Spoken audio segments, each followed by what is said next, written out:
This is your daily glimpse of science. Before we get into our video, please scroll down and click the like button. If you want to see more of our content, please subscribe.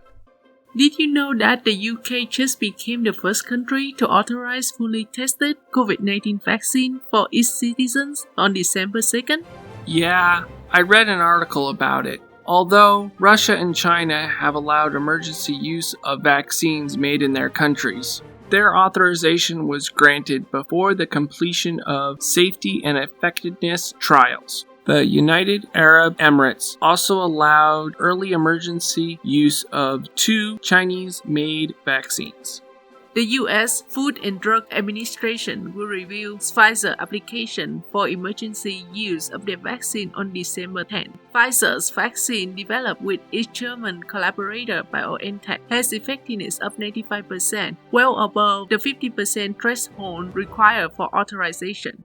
The UK's review process for Pfizer and BioNTech's vaccine began in October. The data from laboratory studies, animal studies, and the data from safety and effectiveness clinical trials in people were reviewed carefully. Pfizer and BioNTech's vaccine finally got their authorization for emergency use in the UK.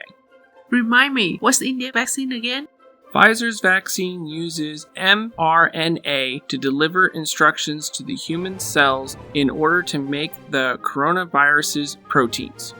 With those proteins, the immune system will make antibodies and other defenses to fight off future invasions of COVID-19 viruses.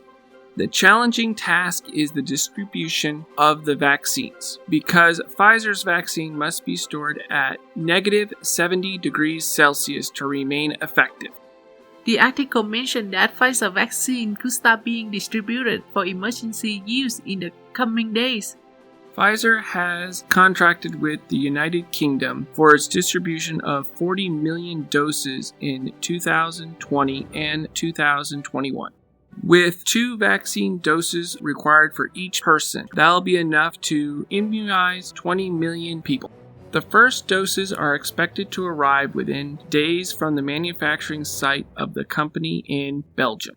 The articles and news sources are in the description below. If you would like to see more of these videos, hit the like and subscribe buttons. Thank you very much, and we hope you find your daily glimpse of science as interesting as we did.